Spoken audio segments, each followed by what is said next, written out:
नमस्कार साथियों, मैं मनीष भारती संस्कृति पीसीएस प्लेटफॉर्म पर आप सभी का स्वागत करता हूं। साथियों, बिहार के किसानों के लिए एक बहुत बड़ी खुशखबरी है, क्योंकि बिहार में सिंदूर की खेती अब होने जा रही है और यह बिहार के वैज्ञानिकों ने एक कमाल करके दिखाया है। निश्चित तौर पर कहा जा रहा है कि चूंकि सिंदूर की खेती अगर सफल होता है, जैसा कि अब होता हुआ प्रतीत हो रहा है, तो निश्चित तौर पर इसका मार्केट में मूल्य बहुत अधिक है। किसान इसको बाजार में बेच करके अपनी आय को कई गुना तक बढ़ा सकते हैं और सरकार भी इस चीज़ को लेकर के तैयार है। तो बिहार के किसान आने वाले समय में मालामाल होने वाले हैं। अभी विस्तार से चर्चा करूंगा कि कहां से इसका बीज मिलेगा, कौन सी यूनिवर्सिटी इसका बीज उपलब्ध कराने वाली है। एक प्रश्न आपके मन में हो सकता है कि आप बिहार के किसान हैं, आपने हमेशा ही मक्का, गेहूं, धान यही उपजाया है, क्या आप सिंदूर की खेती कर पाएंगे? इसके लिए परेशान होने की कोई आवश्यकता नहीं है, क्योंकि किसी भी कार्य को पहले करने के लिए ट्रेनिंग की आवश्यकता तो है ही।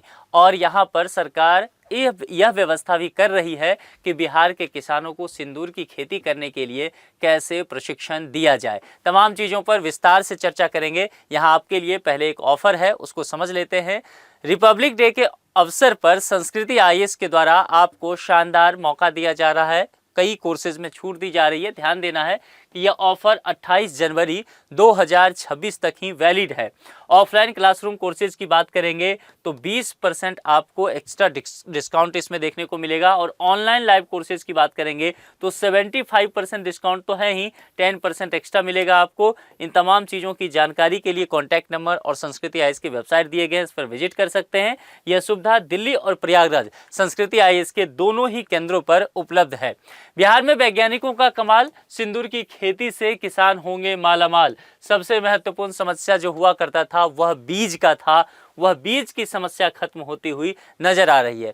आजकल बिहार में जो एक इंस्टीट्यूट सबसे अधिक चर्चा का विषय बना हुआ है वह है BAU। ये सबौर में स्थित है, सबौर यानी कि भागलपुर में। देखिए, बिहार कृषि विश्वविद्यालय BAU सबौर के वैज्ञानिकों ने सिंदूर की खेती में क्रांतिकारी रिसर्च किया है। तो ध्यान रखिएगा, जो लोग भी प्रारंभिक परीक्षा देने वाले हैं, मेंस इंटरव्यू अभी बिहार में सब चलने वाला है, तो ये पॉइंट आप ध्यान रखिएगा। इस इंस्टीट्यूट के विषय में आपको सही से पता होना चाहिए।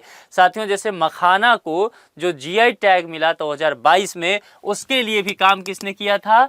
बिहार कृषि विश्वविद्यालय सबौर। तो ध्यान देना है, ये अब बहुत चर्चा में होता है। एक समय पूसा एग्रीकल्चर जो है वो बहुत चर्चा में हुआ करता था, जो समस्तीपुर में है, लेकिन अब भागलपुर का सबौर जो है वो काफी चर्चा में रहता है। क्योंकि विकल्प जब आप देखेंगे एग्रीकल्चर का एक दो प्रश्न रहता है प्रीलिम्स में, तो उसमें आपको सबौर, चूंकि यह भी कृषि विश्वविद्यालय है और पूसा एग्रीकल्चर समस्तीपुर वाला वो भी कृषि विश्वविद्यालय है, तो विकल्प में ये दोनों ही आपको दिखेगा। एक दो और इंस्टीट्यूट का नाम डाला जा सकता है, और अधिकांशतः लोग जो है पूसा एग्रीकल्चर में टिक लगा के आते हैं और वो गलत जवाब होता है। ठीक है, तो ध्यान दीजिएगा, आपको बहुत अच्छे से पढ़ना पड़ेगा, क्योंकि यहाँ पर ये यूनिवर्सिटी काफ़ी चर्चा में है। तो बिहार कृषि विश्वविद्यालय के द्वारा क्या क्या काम हुआ ये अलग से आपको ठीक से पता होना चाहिए, और पूसा एग्रीकल्चर के द्वारा क्या क्या काम हुआ ये अलग से पता होना चाहिए। दोनों के नोट्स आपके पास होने चाहिए।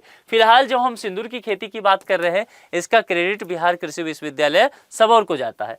विकसित हाई जर्मिनेशन बीज ने कम अंकुरण की समस्या दूर कर दी है, क्योंकि बीज को लेकर के ही समस्या आ रहा था, जो अब खत्म होता हुआ नजर आ रहा है। अब बिहार के विभिन्न क्षेत्रों में सिंदूर की खेती इसी के साथ जो है संभव हो गई है। वैज्ञानिक इस बात की घोषणा कर दी है। पहले यह किसानों के लिए बहुत ही चुनौतीपूर्ण कार्य होता था। बिहार में माना जाता था कि सिंदूर की खेती करना मुश्किल है, लेकिन जब अब वैज्ञानिक नई बीज के साथ यहाँ पर इस बात की घोषणा किए हैं, तो निश्चित तौर पर बिहार के किसानों के लिए एक नया आय का स्रोत मिल गया है। वैज्ञानिकों का यह प्रचार किसानों की जो आर्थिक स्थिति है उसको बहुत मजबूती दे सकता है। अब सरकार को निश्चित तौर पर इस पर कुछ प्रयास करने होंगे। बिहार कृषि विश्वविद्यालय BAU सबौर सिंदूर पौधों को राज्य के अन्य क्षेत्रों में फैलाने की योजना बना रहा है, क्योंकि जब बीज को लेकर के सफलता प्राप्त हुआ है, तब यह कोशिश की जा रही है कि यह राज्य के अन्य क्षेत्रों में, चूंकि अभी तो भागलपुर वाले एरिया में है, सबौर में, भागलपुर बांका इस एरिया में, इसको अन्य क्षेत्रों तक बिहार में पहुंचाया जाए और कृषि विज्ञान केंद्रों के माध्यम से हाई जर्मिनेशन मटेरियल सीड तैयार किया जाएगा। तो बिहार के जितने भी कृषि वैज्ञानिक केंद्र हैं उसके जरिए से इस तरह के बीज को और तैयार किया जाएगा और किसानों तक इसका डिस्ट्रीब्यूशन भी किया जाएगा। विश्वविद्यालय के वैज्ञानिक किसानों को पौधे देकर खेती के विस्तार में मदद करेंगे। तो अगर आप ये सोच रहे हैं कि आपके पास ये बीज कहाँ से आएगा, आपके पास ये पौधा कहाँ से आएगा, तो परेशान होने की आवश्यकता नहीं है।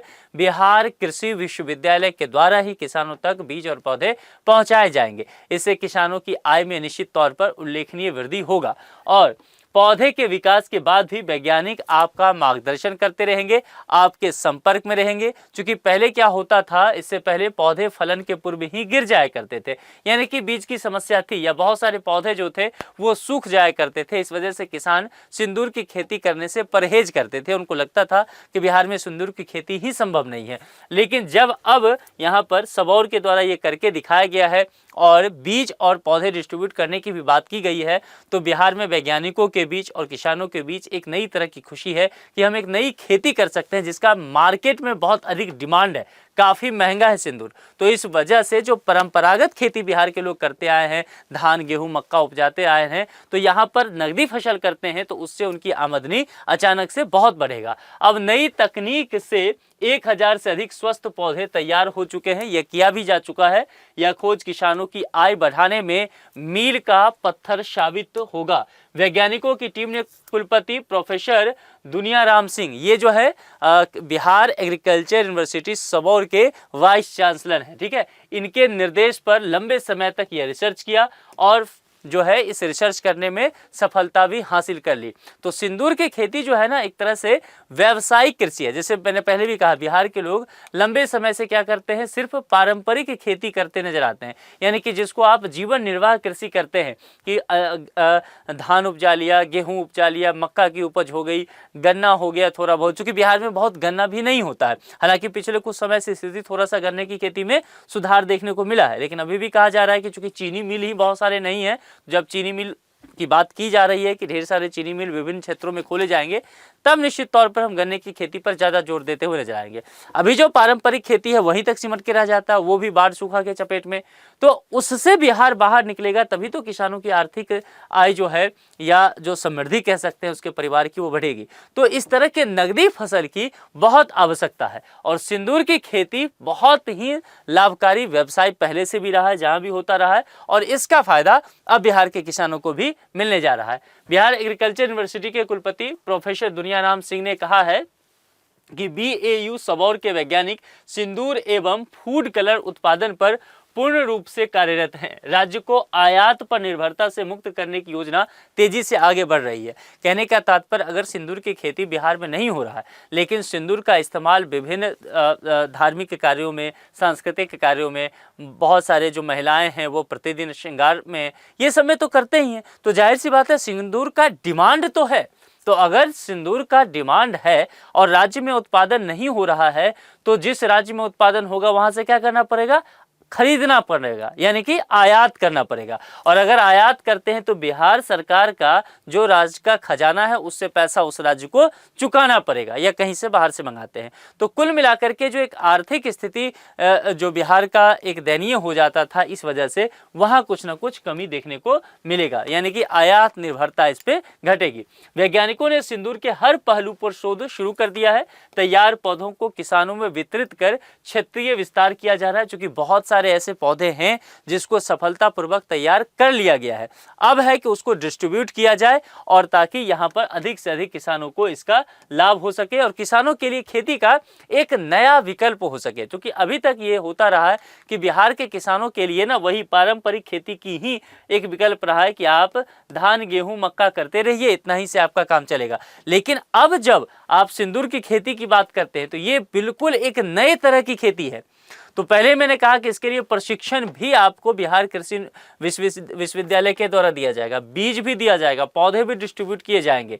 किसानों को बस अब तैयारी करनी है कि इस मानसिकता से निकला जाए कि कब तक हम गेहूं और मक्का की ही उपज करते रहेंगे और निर्वाह करके जीवन चलाते रहेंगे।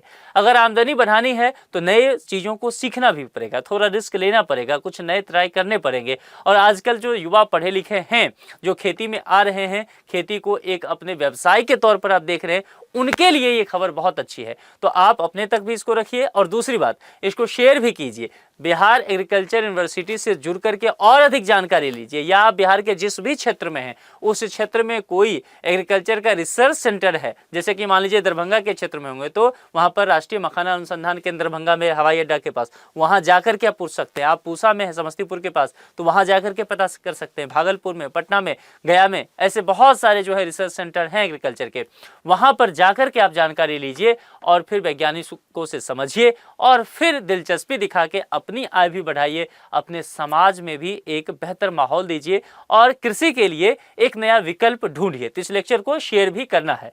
और आप लोग मुझे ये बताएं कि आप किस डिस्ट्रिक्ट से देख रहे हैं, आपके डिस्ट्रिक्ट के आसपास यदि आपको नहीं पता है कि कहां पर एग्रीकल्चर यूनिवर्सिटी है या कोई रिसर्च सेंटर है तो कोई बात नहीं, आप कमेंट बॉक्स में मुझे कमेंट करके लिखें कि आप किस पंचायत में या किस ब्लॉक में, किस डिस्ट्रिक्ट में रहते हैं, ताकि उसके आसपास कोई अगर रिसर्च सेंटर एग्रीकल्चर का है बिहार में तो वो आपको रिप्लाई में मैं आपको बता दूंगा, अगले लेक्चर में भी बता दूंगा, ताकि आपको जानकारी मिल जाए, आप वहां जाकर के जानकारी सही से ले सके और सिंदूर की खेती करके अपनी आमदनी को बहुत हद तक बढ़ा सके।